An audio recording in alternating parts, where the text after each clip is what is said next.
is for us to really train leaders and at the same time to really empower them in order for them to fulfill the calling that God has placed in their lives. And we're very grateful because one of our pastors is part of that ENS, and that is Pastor Mark Constantino. And can we just continue to pray for them? I know it's going to be an intensive training for all of them, and we believe that they can finish strong because of the grace that God has given them.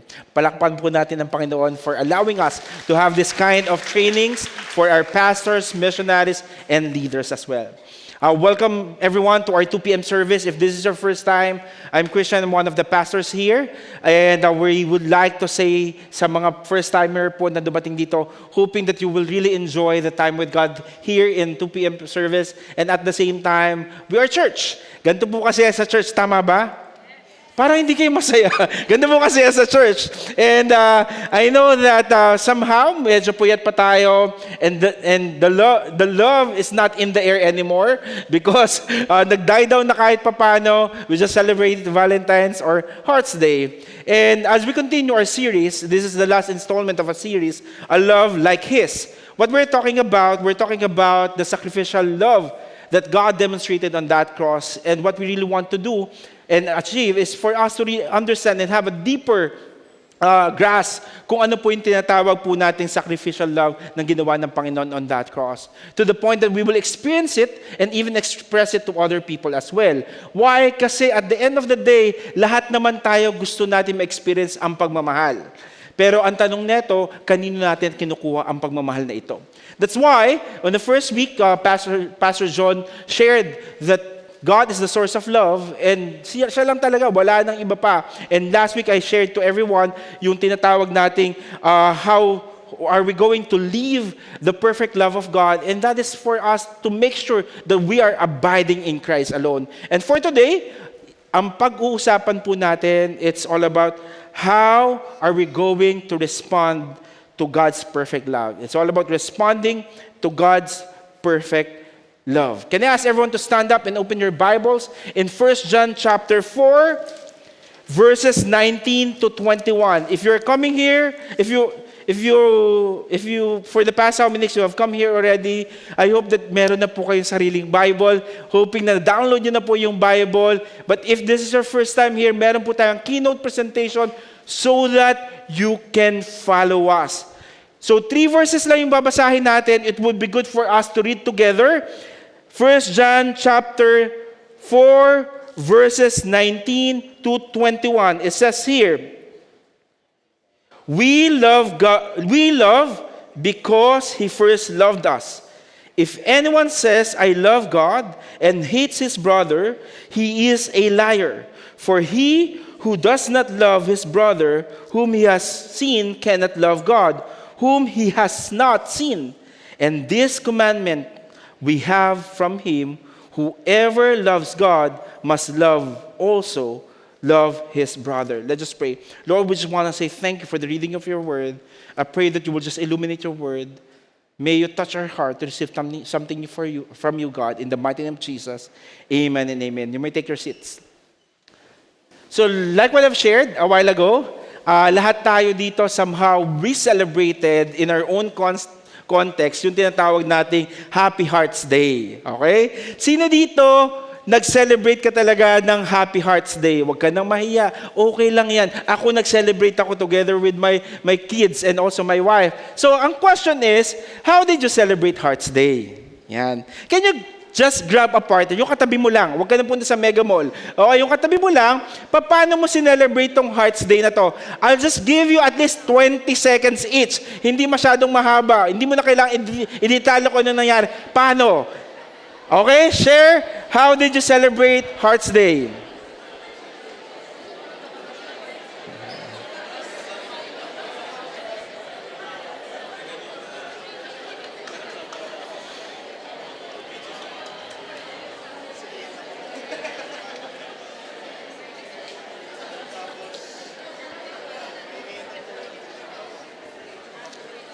Last 20 seconds.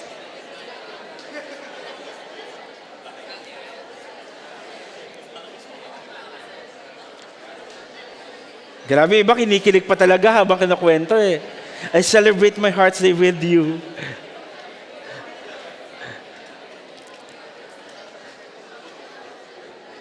Okay. Naniniwala ako dito, lahat tayo dito, there's a way on how we celebrated our tinatawag nating Hearts Day or Valentine's Day. Yung iba dito, you just had a simple dinner. Yung iba dito, nakipag-rush ka talaga sa pagbili ng bulaklak. I was walking around last Friday.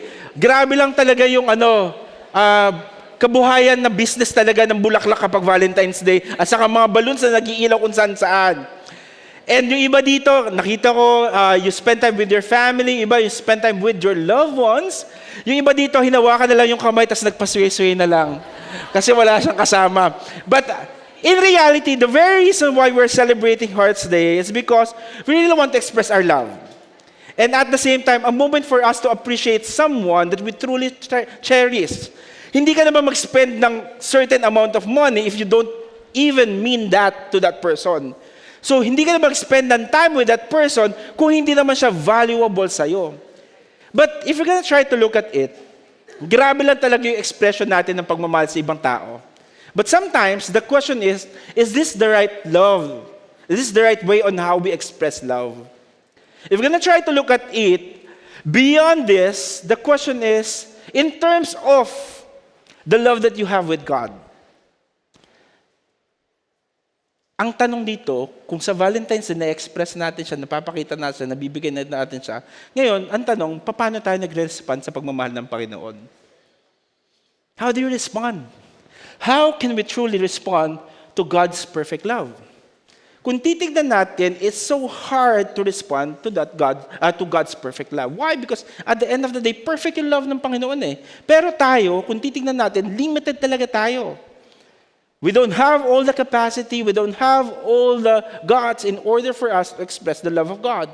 That's why it's very important for us to go through the Word of God and dive in the Word of God and see kung ano yung sinasabi ni John on how we can respond to God's perfect love.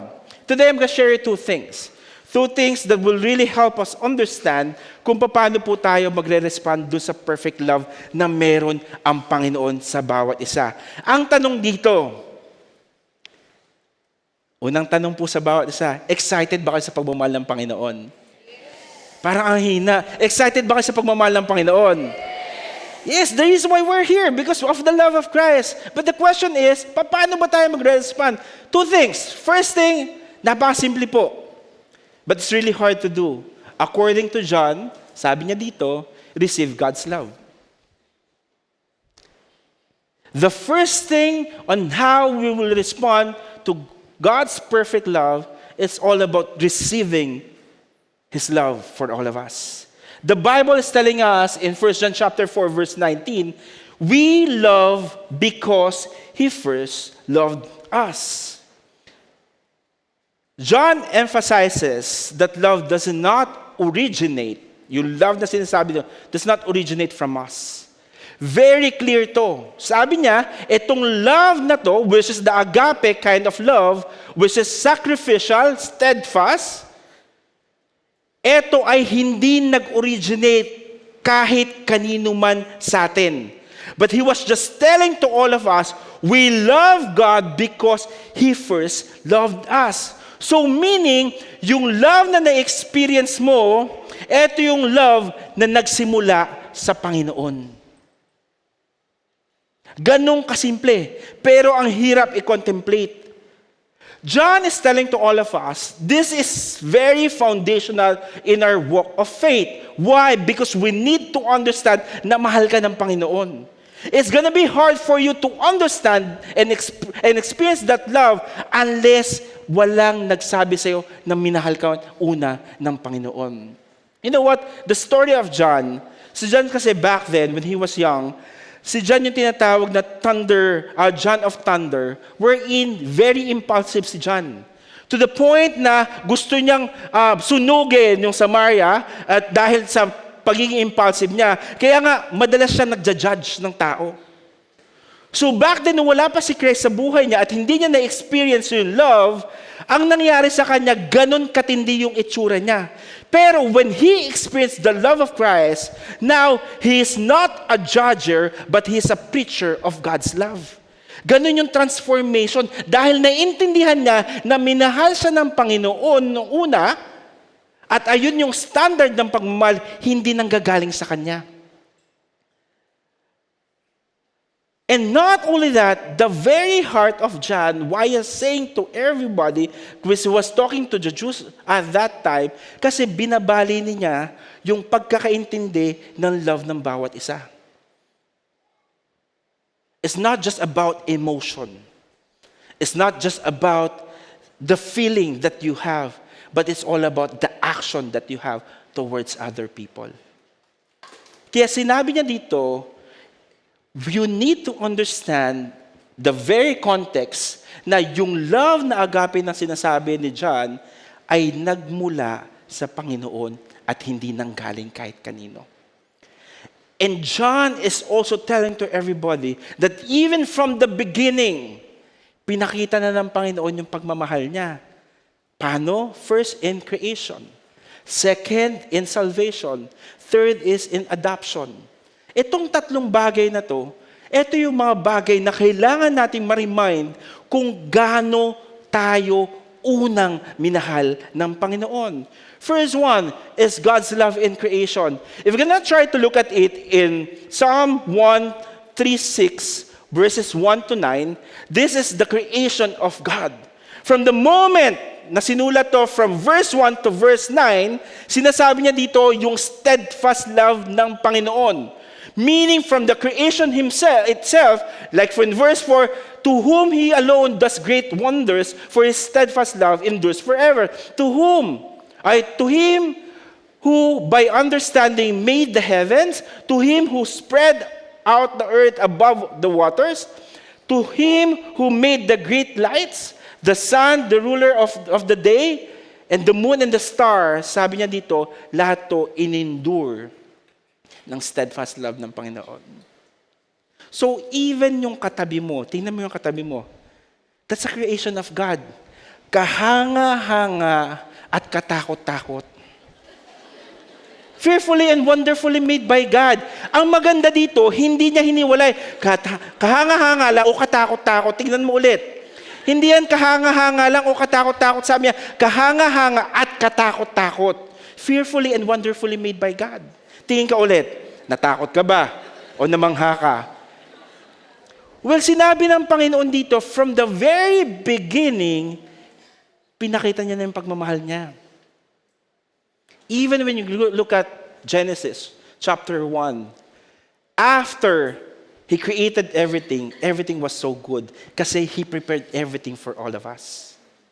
Not just in terms of creation, but we really need to understand God's love is displayed in creation as He formed the world with wisdom and care. Kaya siya may wisdom and care kasi even nung hinuhulma ka ng Panginoon, eto, papatungusin ko ng unti yung ilong niya.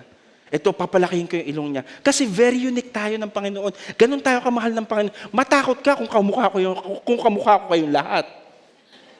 Kasi we're created very uniquely by God. And God poured out so much love in order for you to be created. In order for this world to be created. And not only that, not only in creation, but also God's love in salvation. Ito po yung parati nating pinapound na napaka-importante natin maintindihan yung pagmamahal ng Panginoon. Sabi niya dito in John chapter 3 verse 16, very familiar verse for all of us. For God so loved the world that He gave His only Son, that whoever believes in Him should not perish but have eternal life. Sabi niya dito, mahal ka ng Panginoon, kaya ka willing na ma-receive at ibigay sa iyo yung salvation. He sent His only begotten Son, Jesus Christ, because He will serve as an atoning sacrifice for humanity. Kasi lahat po tayo, kapatid, makasalanan dito. Kahit gaano kadaming pera meron ka sa wallet mo, kahit gaano kadaming bank accounts meron ka, kahit gaano man kaganda yung career mo, kahit gaano man kasikat ka sa TikTok o kaya sa Instagram, at gaano ka man kasikat sa school mo or sa company that you're handling with, I'm telling you, you are sinners. We need a Savior. That's why God would love to express His love by sending His only begotten Son, Jesus Christ. And not only that, Romans chapter 5, verse 8, but God shows His love for us in that while we were still sinners, Christ died for us. This is the sacrificial and steadfast love of God that was shown on that cross. Every time that we will be reminded of the cross, isa lang po ang gustong ipahiwatig ng cross, yung pagmamahal ng Panginoon. Is willing to die on that cross for us to experience new life and experience victory in life. The question is, do you know na it cost Jesus' life in order for you to experience that? Ganun tayo kamahal ng Panginoon. Kung titingnan mo yung buhay mo, most of the time, parang wala nang kwenta, walang nagmamahal sa akin. Noong Valentine's Day, wala man lang nagbigay sa akin. Kahit isang chocolate, kahit chocolate lang, walang ganun. Okay lang yun. Kung walang nagbigay sa'yo, tandaan mo, nagpakamatay si Yesu Cristo para sa'yo. And that is more than enough. Mahal ka ng Panginoon. At least, naintindihan mo that someone died for you, kapatid. Ang sarap siguro nun, no? Yung nararamdaman mo yung pagmamahal ng Panginoon kasi He died for you no matter how sinner you are. That's why God's love is revealed in salvation as He sent Jesus to redeem us. We are redeemed. In exchange. So, ibig sabihin, dapat tayo may punishment, pero dahil mahal tayo ng Panginoon, you are covered with His blood, and every time God will look at you, you are whiter than snow. Kasi you are forgiven and loved. Sino dito thankful ka sa pagmamahal ng Panginoon? Okay lang, pwede pumalakpak. We're clapping for God for what He has accomplished on that cross. Pero hindi po natatapos yan. Una, pinakita ng Panginoon kung gaano niya minahal ang creation. Pero dahil sa kasalanan, kailangan niya isend His only begotten Son, Jesus Christ, in order for Him to express His love to all of us. And finally, God's love in adoption. Ano tong God's love in adoption? 1 John chapter 3, verse 1, sabi niya dito, we see what kind of love the Father has given to us that we should be called children of God, and so we are. Grabe! He died on that cross so that we will not be a slave anymore of sin, but not only that, it didn't stop there, He accepted us as His children. Ganon tayo kamahal ng Panginoon. Inadapt niya tayo to the point na we can call Him Abba, Father. A relationship, a personal relationship with God. At yun yung pinaka-importante. Maybe some of you, Pastor Christian, it's really hard for me to comprehend yung fatherly love because I grew up without any father. I grew up to the point na alam ko yung tatay ko manginginom, tatay ko ganito lang yung ginagawa, hindi ako okay, I totally understand. But the good thing about it, there's a God who can be a father to you. A God who's willing to die for you. A God who's willing to show His love for you. Why? Because God's love is experienced in adoption as He calls us His children. Part na po tayo ng kingdom ng Panginoon. Yung context kasi neto, He was talking about the kingdom of God, being part of it. That's why, nung inaccept mo at na-experience mo yung pagmamahal ng Panginoon, you can always have that access to God and even tell to God, you are my Father. You are my Abba Father.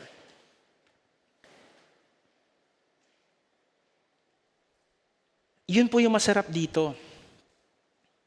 Na naintindihan natin na He first loved us. Kaya kung babalikan natin itong passage na to in 1 John chapter 4 verse 19, sabi niya, we love because He first loved us. Isa lang po ang sinasabi nito. Una kanyang minahal. Yung iba, buti na lang may nagmahal sa akin kasi parati ako yung unang nagmamahal pero hindi naman ako minamahal. Pero dito kay Lord, walang talo dito. Una kanyang minahal. From creation to salvation to adoption. Saan ka pa, kapatid? But the question is, naintindihan mo ba yung pagmamahal ng Panginoon? The Bible is telling us we need to acknowledge that you are His first choice and you are His priority. That's why He died on that cross. Mahal ka ng Panginoon, kapatid. Kung akala mo walang nagmamahal sa'yo, kung akala mong pinabayaan ka na ng mga tao sa paligid mo, kung akala mo napatapon na ang buhay mo dahil kahit minsan wala man lang nagsabi sa'yo na mahal kita, let me remind you, mahal ka ng Panginoon. Let me remind you, una kang minahal ng Panginoon bago mo pa siya siniserve ngayon. The problem is, sometimes, yung source ng love na akala mo who first loved you, akala mo makukuha mo sa ibang bagay. Ay, ang unang nagmahal sa akin yung boyfriend ko. Yeah, I totally understand. Minahal ka ng boyfriend mo, nasan ka na ngayon? Magkahawak pa din kami ng kamay. Good. Unang nagmahal sa akin yung wife ko. Oo. May ibang version nga din yung asawa mo eh. Yung una nagmahal sa akin yung magulang ko. Yes, those things are really good. Okay yun. Pero I'm telling you, they're limited. They're not the source. They can be a conduit of God's love, but you need to connect to the source. Iba po yung may relationship ka kay God, at iba yung nakikirelationship ka lang.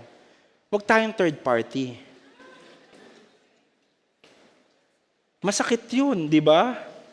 Kailangan, habang na-experience mo yung love ng ibang tao, meron kang personal relationship kay Lord dahil hindi lang naman siya namatay para sa kanila, namatay din siya para sa'yo. Kapatid, receive God's love. Maybe some of you here, you haven't received Jesus as your Lord and Savior. I'm telling you, the best decision that you can ever make in your life is to accept Him as your Lord and Savior and experience the love that God has for you. And let me do this. I want you to close your eyes and bow your heads. Maybe some of you here, you haven't received God's love. But this time, you want to take this opportunity to accept Jesus as your Lord and Savior. And accept Him, Lord, I really want that.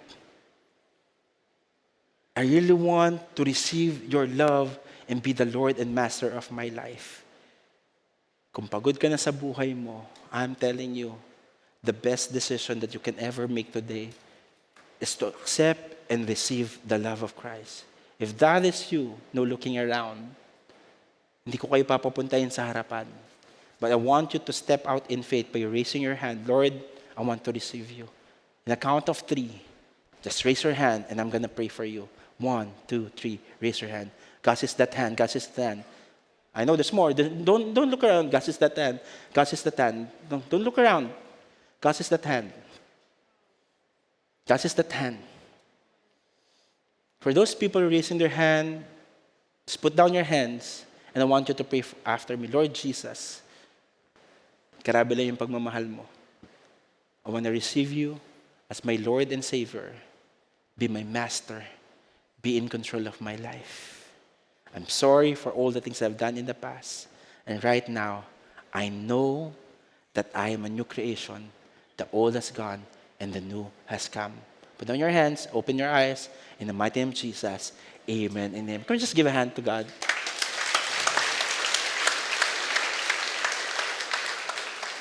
For those people who raise your hand, we want to journey with you. Talk to us after. This is our heart, to journey with you in this walk of faith and at the same time, to share to you the love that God has for all of us. Kaya tandaan ninyo, it's very important for us to receive and embrace the love of Christ that heals our brokenness and powerfully transforms our lives. Sa lahat na nag-raise ng hand, I'm so excited to see how God will transform you in and through you. And finally, the last thing that I really want to share to everyone is simple as, yes, receive God's love, and finally, express God's love. The Bible is telling us in 1 John chapter 4, verse 20, if anyone says, I love you, and hates his brother, he is a kinakabahan sa liar. For he who does not love his brother, whom he has seen, cannot love God, whom he has not seen. Now, John is so strong while he was saying this statement. John is correcting hypocrisy in the church to the point he was really challenging inconsistency in terms of saying, I love God. Sabi niya dito, there are so many people who are saying, I love you, and challenging the authenticity of love. Because it's so easy for us to do a lip worship to God, saying, I love you. Pero, binali niya to, at challenge niya by giving a bold statement, if anyone says, I love you, and hates his brother, he is a liar. Yung hate na sinasabi dito, meaning to detest, reject, to be hostile towards someone, eto yung nagsasabi kang, I love God, but yet there is unforgiveness in you.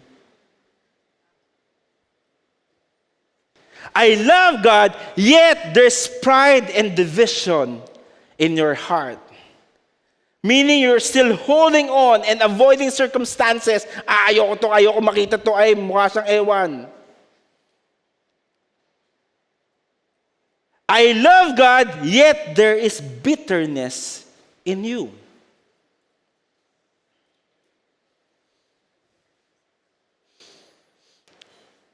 And I love God, and there is a neglect in you. To the point na you are not showing compassion to other people. Pagpasok mo sa church, nagtatransform po tayo, to be honest. God bless you. God bless you. Jesus loves you. Pero paglabas, nagtatransform talaga tayo. That's why we have to remind who we are in Christ. At napaka-strong ng statement niya dito. Sabi niya dito, kapag sinabi mong I love God, tapos ginagawa mo itong mga to, you are a... Tingin ka sa tabi mo, huwag ka manghusga.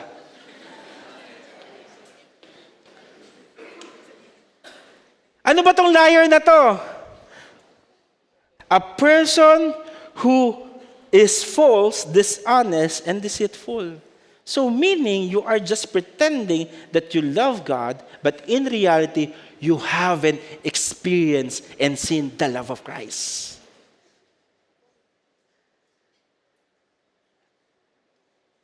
Kaya nga, loving others shows that we truly love God. Pero, kung titignan natin, hindi tinapos ni John yung word na yun. In verse 21, bigla ba naman binanatan? Sabi niya, and this commandment we have from Him, whoever loves God must also love his brother. Sinabi niya dito na must is not a suggestion, but it is a strong command. Grabe no? As a human being, ang hirap kayang mahalin yung mga taong hindi ka mahal-mahal. Yung mga taong naniningit sa pilahan, Tapos sabi, ay may pila pala. Oo, mahaba pila. Are you blind? Yung mga taong wala nang ginawa siya kundi yurakan yung pagkatao mo. Akala mo naman, yun na yun. Yung mga taong walang ginawa kundi saktan ka, pangako ng pangako, tapos lahat ng pinangako, sabi mahal ka pero iba yung minahal. Yung sabing dadalhin ka sa altar, ibang altar dinala. Sobrang hirap mahalin yung mga tao sa paligid natin. That's why we need to be reminded this is a command. In every command, there is a promise. Sabi niya, mahalin mo muna ang Panginoon. Maintindihan mo muna yung pagmamahal ng Panginoon. Parang ganito yan. Can I have my props here?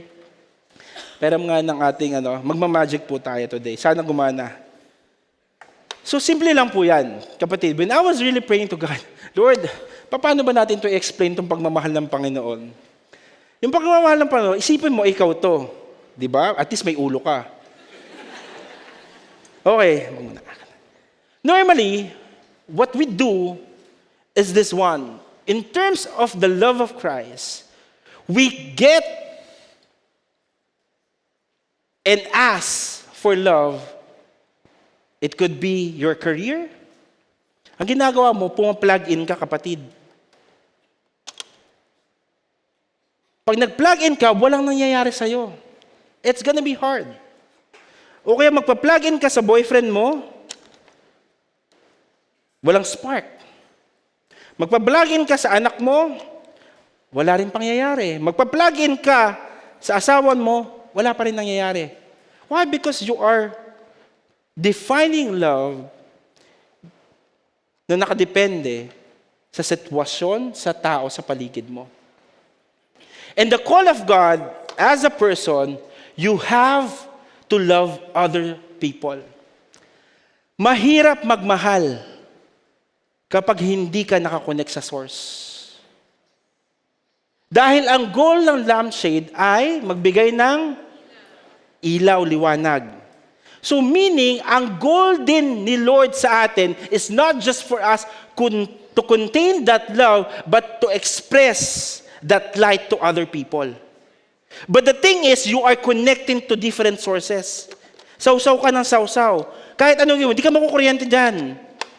Dahil walang power at walang love ni Lord. Sabi niya, yung command ng Panginoon is you have to love God and you have to love people. Mahirap kung kayo mabigyan ng liwanag kung kakabit ako sa maling source. Pero kung kakabit ako kay God who has the power and the source of love, then I can give and share that love to other people.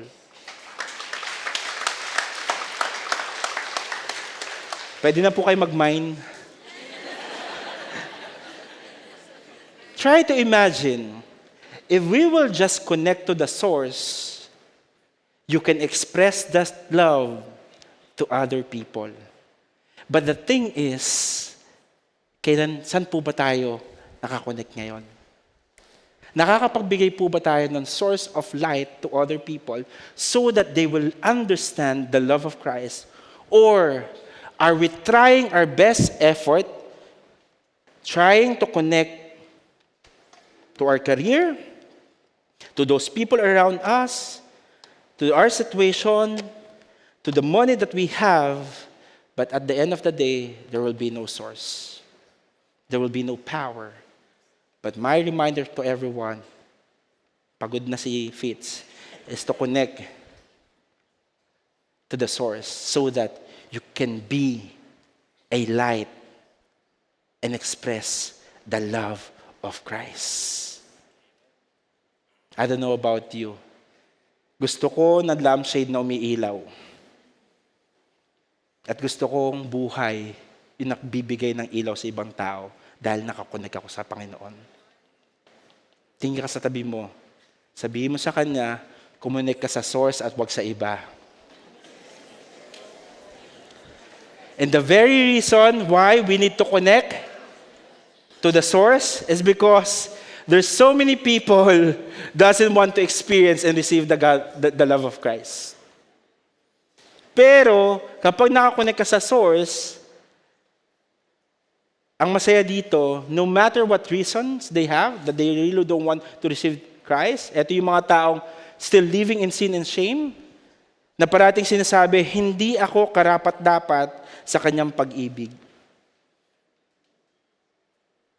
Or ang mga taong may past wounds, na sinasabing, nasaktan na ako noon, kaya hindi ko kayang magtiwala muli.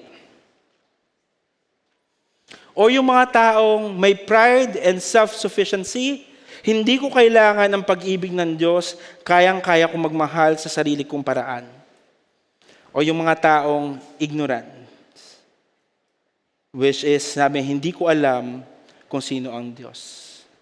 That's why God is calling us to connect to the source so that we can be the light of these people who doesn't know how to receive the love of Christ. Maybe some of you here, you're part of it.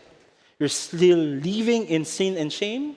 There are past wounds, there are pride and self-sufficiency, there are ignorance in you.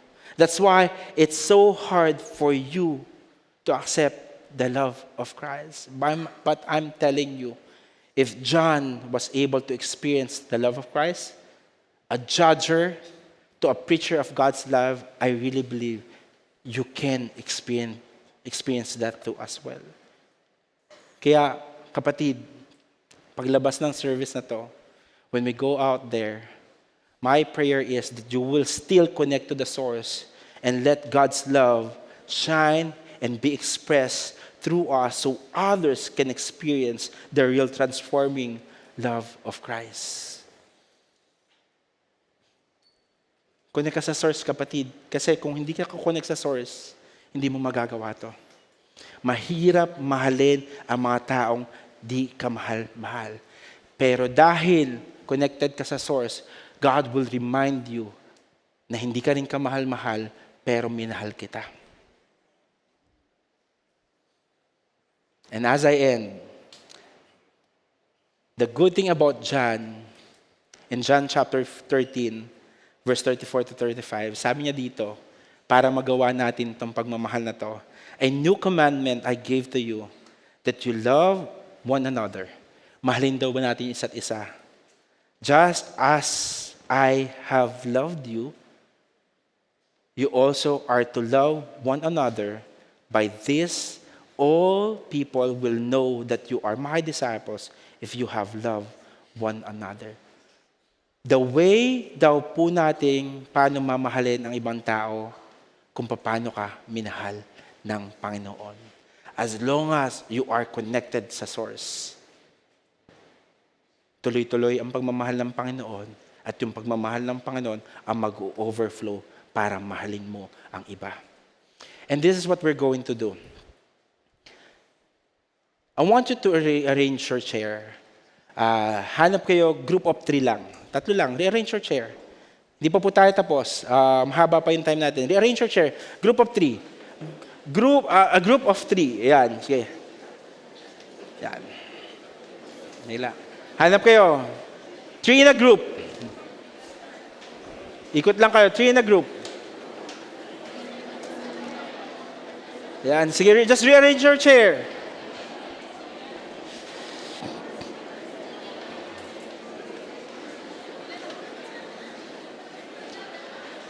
Okay. In your group, I just want you to answer this question. Just share as quickly as possible. In 7 minutes, ask this question in your group. Answer this question in your group. Can we flash on the screen yung question?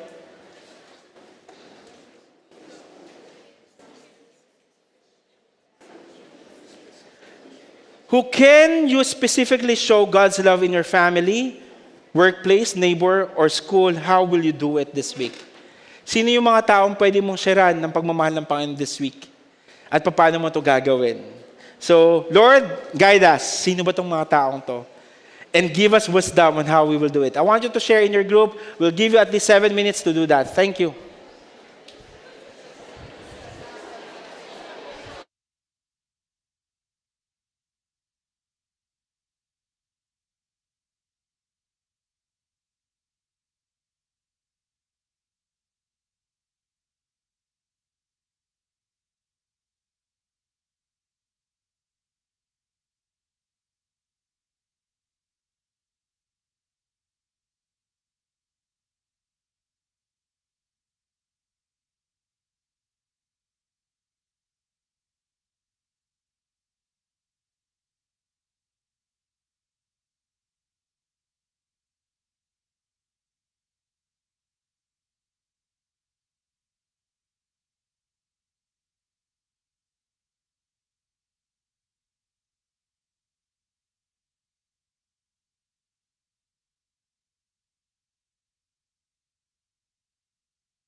5 minutes more.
Last 4 minutes.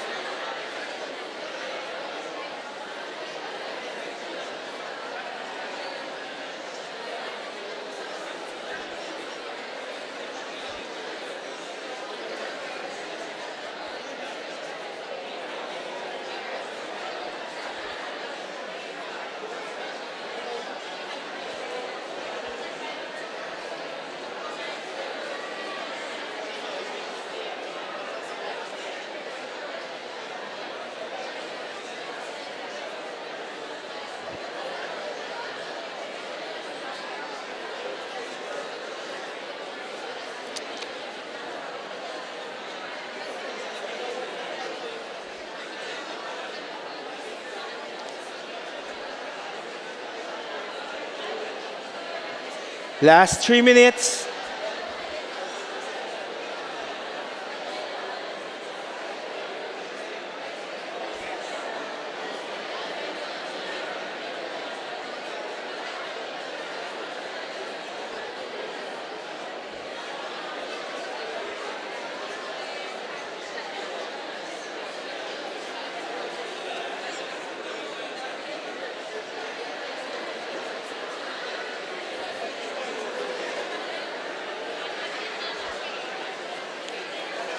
Start praying. Pray in your group. Pag-prayan nyo.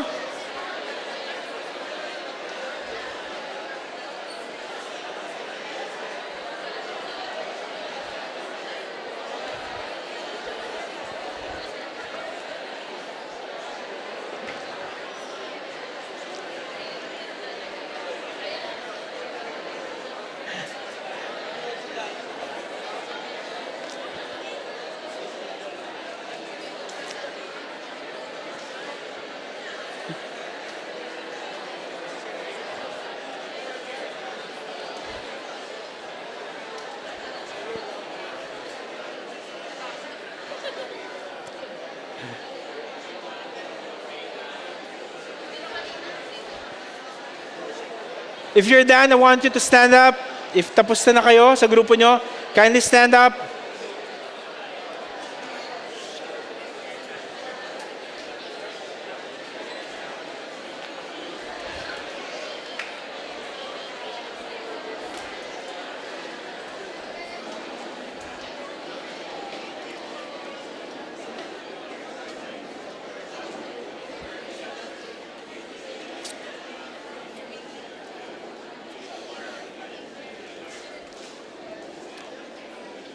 How many of you here are grateful because you know God loves you? That Jesus died for you. That Jesus won the victory for you. And that is more than enough reason for us to worship Him. But it's another thing to love other people. But like what John said, it is a command, not a suggestion. But how many of you here, you're excited to share the love of God to that person that God planted in your heart right now? Come on now. I'm telling you, Lord, even just one. who is that person that God is asking you to share that love. Be faithful with that one. Maybe by next week you can invite them, or you can invite that person here. Or right after the service, send a message to that person and allow God to build our life that is anchored on Him alone. And His grace is more than sufficient for us to fulfill that calling. Can we just worship Him? Can we just lift our hands to Him? Lord, this is our prayer. It's very clear kung sino po yung pinakita niyo sa amin, Panginoon. Kung sino yung kailangan namin sharean ng pagmamahal, Panginoon. We will go out there in this place, holding on and believing that you will use us to be a light to that person. Salamat mo, Panginoon, because we're conduit of your love and build us as we do that. Can we just worship Him?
Can we just lift our hands? Lord, this is our declaration that we will never let, Lord, a day pass not being connected with you. Lord, you are our source of love, and you are love, Panginoon. Lord, teach us and even empower us to be bold enough to share that love to others. Lord, that one person that you have deposited in our lives, in our hearts right now, God, Lord, send us to that person, no matter what the cost. Use us to deliver the message of love, and that was demonstrated on that cross 2,000 plus years ago. We will leave this place having the confidence that you will never leave us nor forsake us. but you will allow us to go out there and make disciples. Maraming po salamat. May the Lord bless you and keep you. May the Lord make His face shine upon you and be gracious to you. May the Lord turn His face towards you and give you peace. In the mighty name of Jesus, amen and amen and amen. Just be faithful with one. Lahat yung taas tayo. One lang ha. Be faithful with one. And as you go out there, may the love of Christ be